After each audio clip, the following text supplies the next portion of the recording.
Bonjour à tous et bienvenue dans l'émission Bibliothèque sur les ondes. Toutes les 2 semaines, nous vous donnons rendez-vous pour vous présenter 2 ouvrages sélectionnés à la bibliothèque d'Égletons. Ces œuvres seront reliées par une thématique commune et nous aurons le plaisir de les explorer ensemble au cours de ces quelques minutes. Pour cette nouvelle chronique, en hommage aux victimes de la Seconde Guerre mondiale, mortes à Tulle et à Oradour, respectivement les 9 et 10 juin 1944, et à l'approche des commémorations de ces deux événements, nous avons choisi de vous présenter 2 œuvres parlant de ces faits. Elles nous permettent de mieux comprendre ces 2 événements, tout en découvrant des faits inconnus jusqu'alors. Pour aborder le sujet, nous avons choisi 2 documentaires disponibles à la bibliothèque d'Égletons.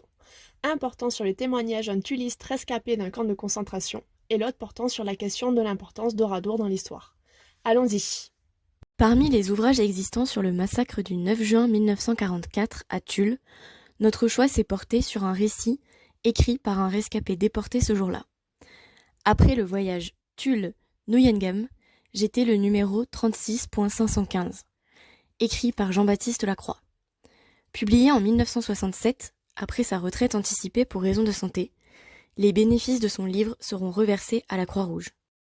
Monsieur Lacroix était graveur de matrice à l'atelier central de la MAT et membre des forces françaises de l'intérieur.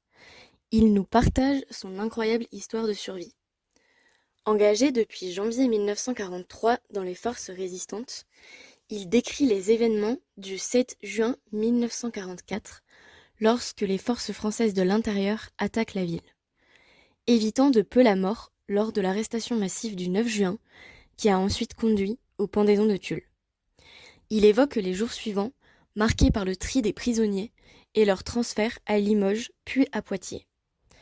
Le 11 juin, après un nouveau tri, certains sont libérés, tandis que d'autres, dont l'auteur, sont envoyés à Compiègne. Là, il contracte une double pneumonie, probablement due aux conditions insalubres de sa cellule à Meaux. Transporté ensuite en Allemagne, il échappe de justesse à un convoi mortel grâce à l'intervention de son médecin.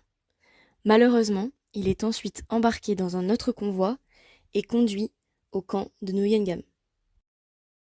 Les conditions de détention sont sévères, avec les rituels de déshumanisation habituels et un travail épuisant.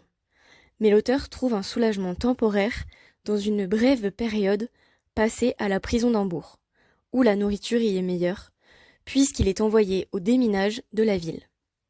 Son expertise professionnelle lui assure ensuite une certaine protection, puisqu'il va partir travailler dans l'usine à côté du camp. Seul à son poste, il n'est pas soumis à la pression de rendement, mais cependant, je cite, « J'ai regretté quelquefois les cordes de SS à Tulle. » Durant son internement, il assiste impuissant à la mort de nombreux compagnons venant de Tulle et eux aussi internés dans ce camp. Après plusieurs mois d'internement, début avril 1945, le camp est évacué. Les détenus sont alors transférés, puis embarqués sur différents navires. Quelques jours plus tard, une escadrille de reconnaissance anglaise repère les navires, 2 paquebots et 2 cargos. 3 d'entre eux sont bombardés et prennent feu. Miraculeusement, celui où se trouve l'auteur est épargné. Il était cependant quelques jours avant sur l'un des navires bombardés. Le cargo est donc ramené au quai d'un port tout proche. Sur les 6 à 8 000 personnes à bord, seuls 485 survivent. Les rescapés s'installent alors dans la petite ville voisine, se nourrissant des aliments disponibles et bénéficiant de l'aide des soldats anglais pour leur ravitaillement. Au bout de quelques jours, l'auteur est diagnostiqué avec une extrême fatigue et une pleurésie, l'empêchant de supporter le rapatriement. Il est alors envoyé à l'hôpital le plus proche pour y subir des soins. Le 23 mai, il peut être rapatrié en camion jusqu'à Brême. Puis, le lendemain, par avion, il se rend à Bruxelles.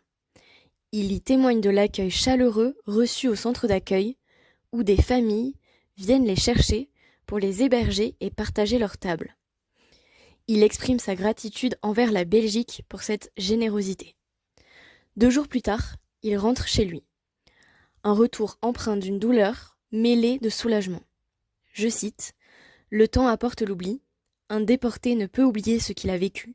Il restera marqué toute sa vie. Alors que de nombreux ouvrages retracent les événements tragiques de Tulle, celui-ci offre un témoignage unique, imprégné de courage et de résilience. Il nous invite à réfléchir sur les sacrifices consentis pour défendre la liberté et la dignité humaine. Ainsi, concluons sur cette pensée de l'auteur. Tous ces malheureux sont morts pour notre liberté à tous.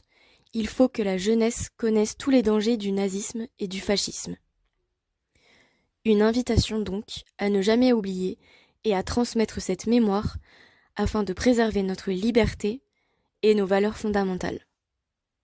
Pour notre deuxième œuvre, nous avons choisi de vous présenter le documentaire Oradour 60 ans après, écrit par Henri Demey, Pierre Louty et Albert Valade, regroupant leurs recherches et plusieurs œuvres portant sur le massacre du 10 juin. L'ouvrage retrace l'histoire du bataillon ayant commis ce massacre, incluant celui des pendus de Tulle mentionné précédemment.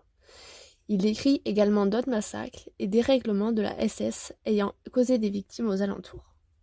Cet ouvrage confirme que, malgré certaines théories disant le contraire, le massacre d'Oradour était bien prémédité. En effet, certains révisionnistes affirment que le village a été attaqué à cause de la capture d'un général ou de la présence d'armes dans des granges, mais ces allégations ont été refutées par des témoignages de survivants et des correspondances entre les chefs allemands. En effet, aucun Allemand n'a été touché à Oradour et le massacre a tué des innocents. Un journaliste rescapé confirme qu'il n'y avait aucun maquis sur place. Dans la deuxième partie du documentaire, le livre inclut une série de photos du village actuel d'Oradour, prises par Mélanie Borgé lors d'une visite guidée, accompagnée des commentaires d'Albert Valade. Ce dernier s'interroge sur l'utilisation d'objets comme la pompe à essence par les nazis. Pour sa troisième partie, le documentaire nous présente ensuite la chronologie des faits écrite par les auteurs. En effet, selon eux, il est crucial de la savoir pour éviter les complots.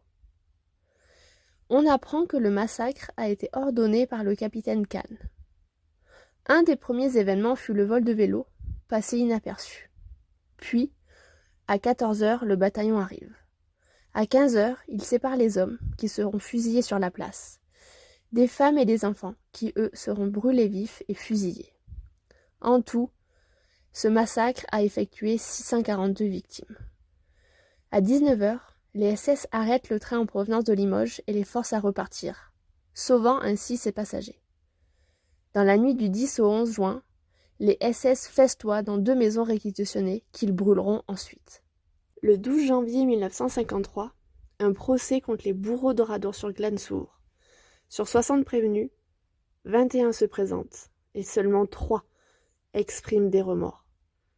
Les autres prétendent avoir tiré en l'air ou que les hommes sont simplement tombés. Leurs peines seront toutes annulées ou ils seront tous graciés.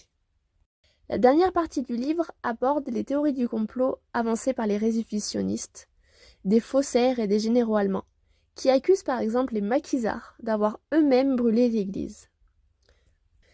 Des livres, comme celui d'Otto Weininger ou Le massacre d'Oradour, un demi-siècle de mensonges, sorti en 1993, sont interdits à la vente en France car ils déforment la mémoire des résistants et des victimes.